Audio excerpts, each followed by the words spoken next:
Hello, नमस्कार। कैसे हैं आप सब? बहुत दिन के बाद मैंने सोचा कि आप लोगों से कुछ बात करूं। बहुत सारे एस्पायरेंट्स हैं जो पीआर के लिए बाहर जाना चाहते हैं और आइल्स जर्नल पर अपनी तैयारी शुरू करना चाहते हैं। जैसे कि आप लोग जानते हैं, आइल्स दो तरह की होती है। One is academic, which is meant for students who want to go abroad for higher studies. Another is IELTS journal for the students who are aspiring to go abroad for the purpose of immigration.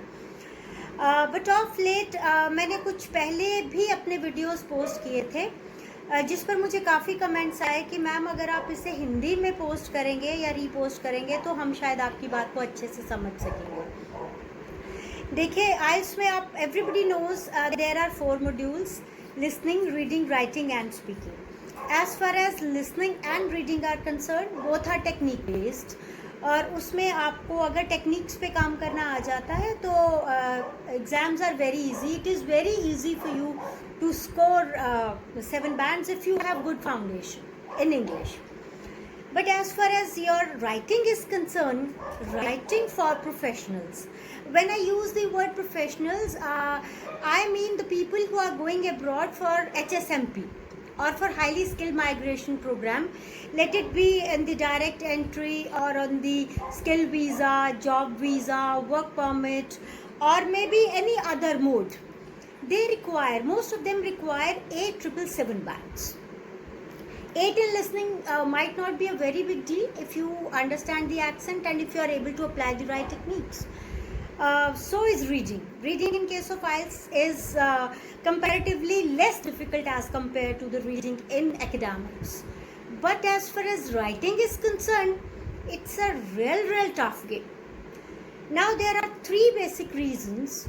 First is, once they are, or the IELTS people, if they are thinking that you have to go abroad on the basis of HSMP, that is highly skilled migration program, you are considered a professional or an entrepreneur, जहाँ पर आपकी skill comparatively एक student से बेहतर होनी चाहिए।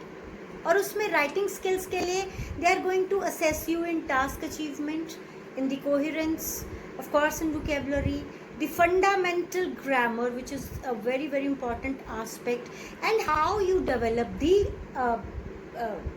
task. And what most of the institutes have been doing, they have deployed teachers who just passed out IELTS maybe with 7 bands or so, and tomorrow or maybe the next week if they sit for exam again, they might not score the same bands. So that is the reason, once you get yourself trained by such kind of teachers, you don't score. Most of the people who come to me after wasting their time and energy in such institutes, they just come up with 6 bands.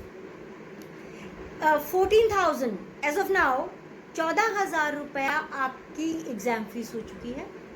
अगर आपने 2 महीने भी आपने आइल्स का practice किया और 2 बार, कम से कम 2 बार आपको एग्ज़ाम के लिए जाना पड़ता है, तो 25,000 रुपीज़, 25,000 रुपये आपके पहले अटैम्प्ट में वेस्ट हो जाते हैं अगर आपके पहले अटैम्प्ट में 8,777 बैंड्स नहीं आ रहे हैं। तो उससे क्या होता है, आपके पैसे, आपका टाइम और आपका मोरल तीनों ही बर्बाद हो जाते हैं।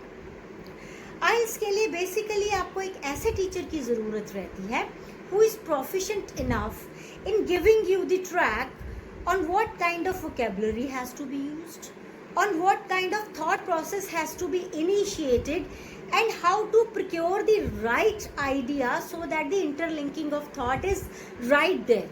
You have to start and then you have to finish in the same tone as it was the requirement of the particular task. There are 4,000 and maybe more tasks in writing part, and you don't have any syllabus. अगर कोई syllabus होता तो कोई भी teacher आपसे कहता कि आप syllabus को रट्टा मार लीजिए, इन सब चीज़ को रट्टा लगा लीजिए और आप पास हो जाएंगे। और वैसे भी ट्रस्ट मी, आइल्स राइटिंग और स्पीकिंग कभी भी रट्टे पे पास नहीं हो सकती, और क्योंकि एग्जामिनर्स को इस बात के लिए ट्रेन किया जाता है कि क्रैमिंग और खुद की क्रिएटिव राइटिंग में क्या डिफरेंस है, उसे किस तरह से लोकेट करना चाहिए और किस तरह से आपकी मार्किंग जो है वो होनी चाहिए।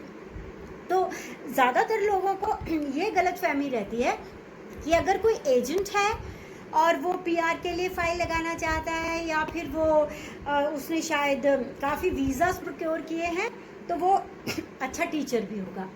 जबकि ऐसा नहीं होता। ज़्यादातर पीआर एजेंट्स अपने चेयर टेबल पे बैठ के आप लोगों की फाइल्स लगाते हैं, and they have hired teachers. तो सबसे पहले जो टीचर जिससे आपसे ये आपने एक्सपेक्ट किया कि वो आपको 8,777 लेके आए, कम से कम उसके खुद के आइल्स राइटिंग में कम से कम 8 to 8.5 बैंड्स होनी चाहिए। तो जो टीचर खुद ही 6.5 पे या 7 पे बैठा है, मोस्ट लाइकली वो आपको उस ट्रैक के लिए प्रिपेयर नहीं कर सकता। यही कारण है कि आप लोगों के मार्क्स लिसनिंग में भी आ जाते हैं, रीडिंग में भी आ जाते हैं, लेकिन राइटिंग स्पीकिंग में यू पीपल सफ़र। तो आज का मेरा ये वीडियो बनाने का यही मोटिव था कि जब भी आप कोई भी आइल्स इंस्टीट्यूट अपनी राइटिंग के लिए, स्पेशली आइल्स राइटिंग, और वो भी जनरल के लिए जिसमें आपकी बैंड एक्सपेक्टेशंस जो है वो कंपैरेटिवली काफ़ी हाई हैं, तो आप सिर्फ पहले ये देखिए क्या teacher is capable enough to teach you in accordance. Otherwise I'll repeat once again, you are going to waste minimum 2 months, 25,000 and your valuable morale, which is the most important. I hope मैं आपको अपनी बात समझाने में सफल रही होंगी, and soon we'll be seeing you on a good note and of course with a happy face. Till then, bye.